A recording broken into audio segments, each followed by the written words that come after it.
Good morning, folks, from a very chilly Port Shepstone, South Africa. It's wonderful just to be with you at the beginning of this new week.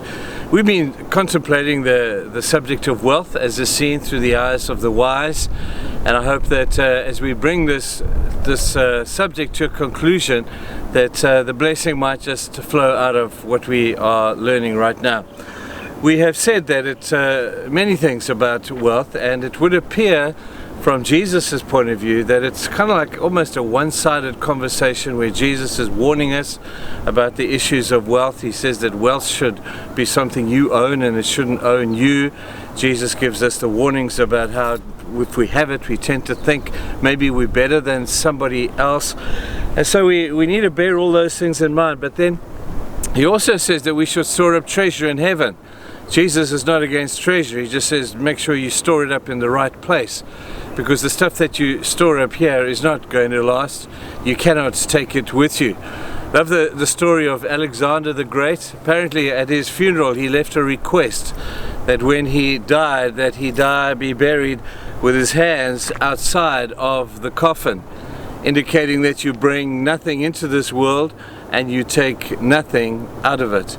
There's a verse in Proverbs that I would like to just share with you, and it says just this. It says that wealth is worthless on the day of judgment. And what he's doing is really just agreeing with Alexander the Great. Well, Alexander the Great is kind of agreeing with Solomon. You take nothing with you. We are on a level playing field when we leave this world. Proverbs 3 verse 27 is a great verse if you want to know how to use your wealth.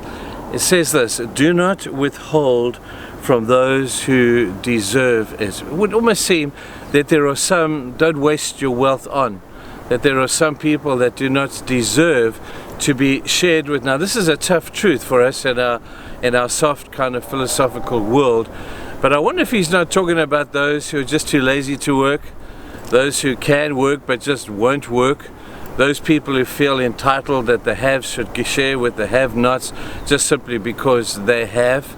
We need to work that into our thinking, but I don't think we should let it totally dominate. Otherwise we'll be spending our entire life looking around saying, do you deserve it, do you not, do you deserve it, do you not? I don't think that's the intent, because we have Solomon saying this, and I think there's a lot of wisdom in that.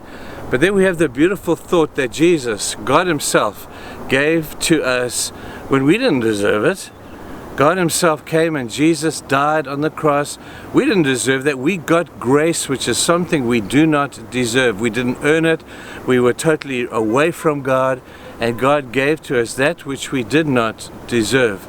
So people, somewhere between these two truths, you need to find wisdom, and you're going to need to ask God how to apply this particular wisdom. I guess at the end, there are things that we'll have to say, well, what's going to motivate me to share? What is going to motivate me to give to those who don't deserve, or those who do deserve, as you decide?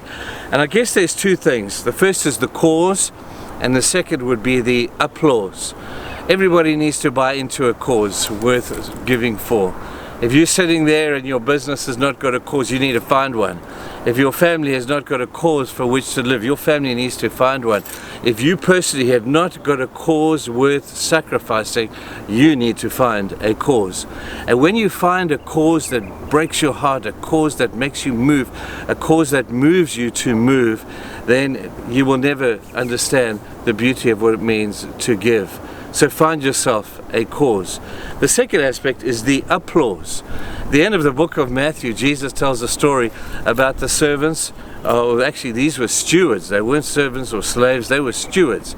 They were given wealth from their owner, from their master, and he gave to one 5,000, the other 2,000, the other 1,000, and he told them to go off and do something with what he had given them.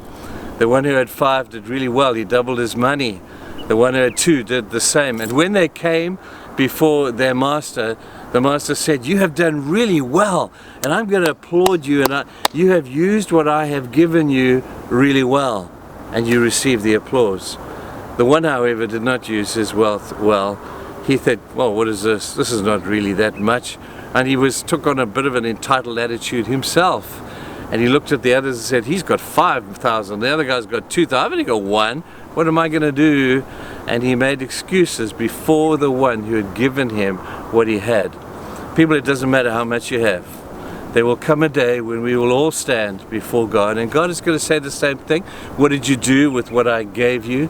And to whom much has been given, much will be required. But every one of us will have to answer that question one day. I hope that you will receive the applause at the end of your days. You stand before God, that you have used well that which God has given to you. Go now, make a difference in your life, people, and have a great day. Let's go save the world.